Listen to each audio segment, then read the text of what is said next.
उत्तरेश्वर, पळून जाण्याचा प्रयत्न करू नको. पोलिसांनी तुला चारी बाजूने घेरले आहे. टेंभुर्णी पोलिसांच्या पथकाने भोगेवाडी शिवारातील एका ऊसाच्या शेताला वेढा घातलेला होता. पोलीस अत्यंत सावध होते. पकडले जाऊ या भीतीने आरोपी बिथरलेला होता. पोलिसांनी आपल्याला घेरल्याचे पाहून पळून जाण्यासाठी संधी शोधत होता. पण सहाय्यक पोलीस निरीक्षक गणेश चौधरी आणि पथकाने पळून जाण्याच्या प्रयत्नात असलेल्या उत्तरेश्वरला अखेरीस पाठलाग करून पकडलेच. हनुमंत, नवनाथ आणि उत्तरेश्वर रघुनाथ गायकवाड हे राहणार जाखले, तालुका माढा, जिल्हा सोलापूर हे 3 सख्खे भाऊ. यांची जाखले येथे शेती आहे. उत्तरेश्वर आणि हनुमंत यांच्यामध्ये शेताच्या बांधावरून नेहमी कुरबुरी होत्या. या कुरबुरीचे शनिवार दिनांक 14 फेब्रुवारी 2026 रोजी दुपारी 2च्या दरम्यान कडाक्याच्या भांडणात रूपांतर झाले. नवनाथ रघुनाथ गायकवाड यांच्या गोठ्यामध्ये उत्तरेश्वर आणि हनुमंत एकमेकांना भिडले. शिवीगाळीवरून धक्काबुक्की आणि नंतर मारामारी सुरू झाली.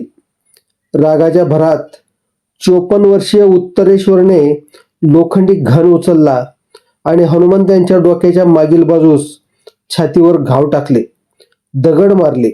लोखंडी घनाचा जबरे घाव बसताच 68 वर्षीय हनुमंत जबर जखमी झाले.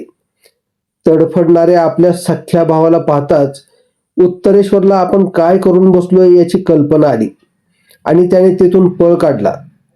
फिर्यादी वामन धोंडेबा पवार राहणार चौभे पिंपरी यांनी सदर घटनेची माहिती मिळताच त्यांनी हनुमंत यास दवाखान्यात हलवले.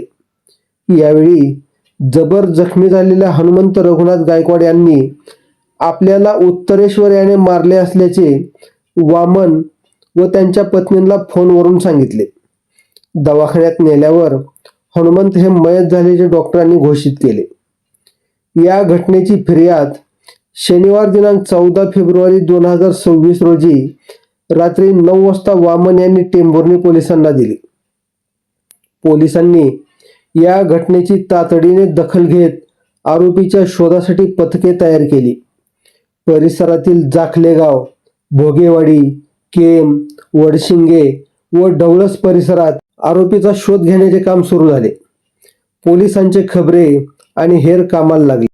अशातच एका खबऱ्याने भोगेवाडी शिवारात एका ऊसाच्या शेतात एक संशयास्पद व्यक्ती लपून बसल्याचे सांगितल्यानंतर पोलिसांनी सदर ऊसाच्या शेताला वेढा घातला. आरोपी उत्तरेश्वर हाच ऊसाच्या शेतात लपल्याची खात्री पडताच पोलिसांनी त्याला शरण येण्याचे आवाहन केले. पण आरोपी पळून जाण्याचा प्रयत्न करू लागला. तेव्हा पोलिसांनी उत्तरेश्वरला पाठलाग करून पकडले. पकडलेल्या आरोपीला माढा प्रथम वर्ग न्यायालयात हजर केले असता कोर्टाने त्यास 20 फेब्रुवारी पर्यंत पोलीस कस्टडी दिली आहे. घटना घडल्यापासून सुमारे 12 तासात टेंभुर्णी पोलिसांनी आरोपीला मोठ्या शिताफीने पकडले. त्यामुळे टेंभुर्णी पोलिसांचे सगळीकडून अभिनंदन केले जात आहे. सदर गुन्ह्याचा तपास सहाय्यक पोलीस निरीक्षक Ganesh Chaudhari, PSI Ajit More, police head constable Sandeep Giramkar, police हवालदार विलास नलवडे, मोहन तळेकर, पोलीस कॉन्स्टेबल सूरज मोलानी यांनी केला आहे.